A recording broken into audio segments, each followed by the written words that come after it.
د النساء مبارکه سوره چې د قرآن عظیم شان څلورمه سوره ده په مدینه منوره کې را نازله شوې ده. 106 مبارک آیاتونه لري.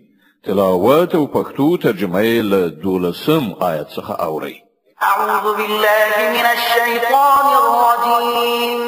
پناه وړم الله تعالی شړل شوی شیطان څخه. بسم الله الرحمن الرحیم. د الله په نوم چې ډیر زیات مهربان پورا رحم لرونکی دی.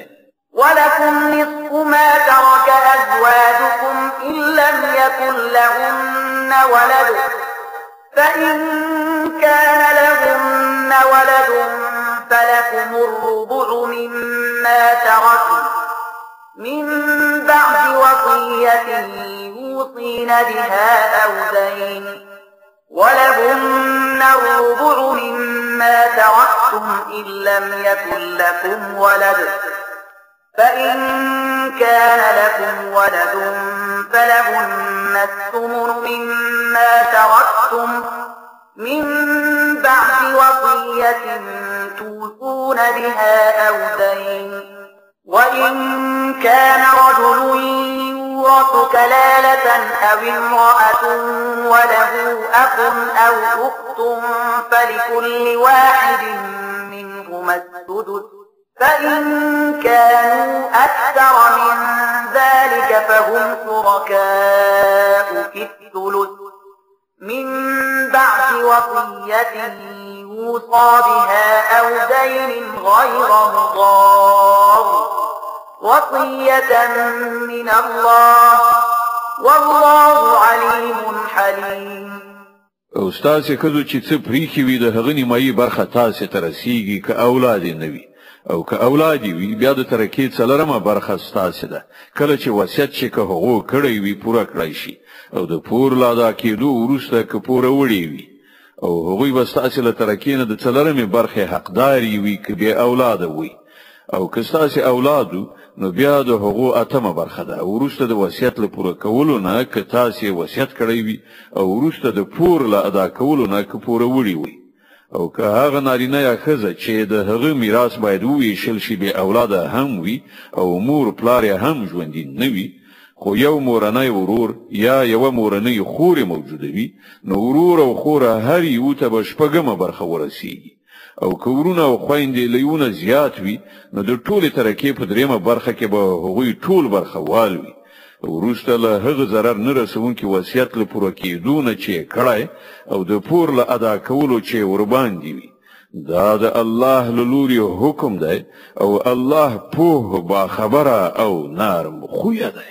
تلك حدود الله ومن يطع الله ورسوله يدخله جنات تجري من تحتها الأنهار خالدين فيها وذلك الفوز العظيم. ومن يعص الله ورسوله ويتعد حدوده يدخله نارا خالدا فيها وله عذاب مهين. دا د الله ټاکل شوی پولی دي. څوک چې د الله او د هغه د پیغمبر اطاعت وکړي الله به هغه داسې باغونو ته ننباسي چې تر هغو لاندې به ویالې بهیږي او هغوی به پکې د تل لپاره استوګن وي او همدا ستر بریالیتوب دی.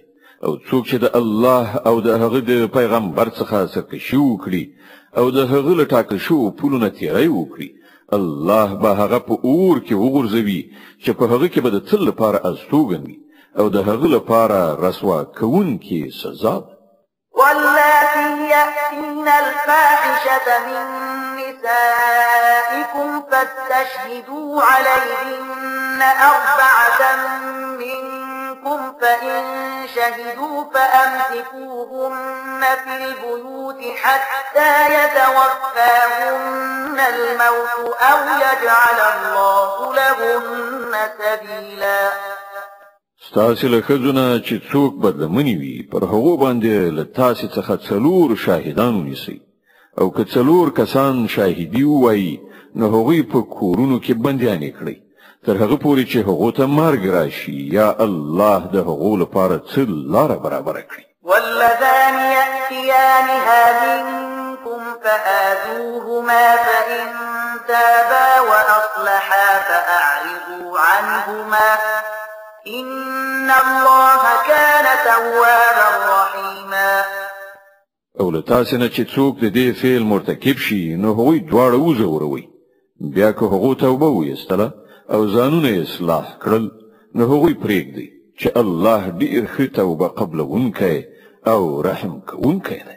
إنما التوبة على الله للذين يعملون السوء بجهالة ثم يتوبون من قريب فأولئك يتوب الله عليهم وكان الله عليما حكيما.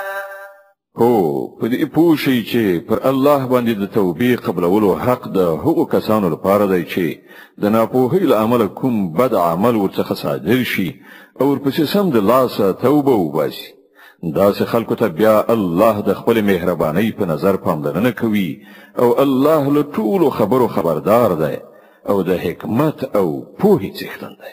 وليست التوبة للذين يعملون السيئات حتى إذا حضر أحدهم الموت قال إني تبت الآن ولا الذين يموتون وهم كفار أولئك أعتدنا لهم عذابا أليما. خو د هغو خلکو لپاره توبه نشته چې پرله پسې بد کارونه کوي تر دې پورې چې کله له هغو نه د یو تن د مرګ نیټه رارسیږي نو په هغه وخت کې وایي چې اوس مې توبه ویستله. او همدغه راز د هغو کسانو لپاره هم توبه نشته چې د مرګ تر وخته پورې په کفر کې پاتې شي. د دغه ډول خلکو لپاره خو موږ دردناکه سزا تیاره کړې ده. يا أيها الذين آمنوا لا يحل لكم أن ترثوا النساء كرها ولا تعبدوهن لتذهبوا ببعض ما آتيتموهن إلا أن يأتين بفاحشة مبينة وعاشروهن بالمعروف فإن كرهتموهن فعسى أن تكرهوا شيئا ويجعل الله فيه خيرا كثيرا. اے مؤمنانو، ستاسو لپاره دا روانه ده چې د زور له لارې ځان د ښځو وارثان جوړ کړئ او نه دا روا ده چې هغوی وربړوي او د هغه مهر د یوې برخې د وهلو هڅه وکړئ چې تاسې هغو ته ورکړئ.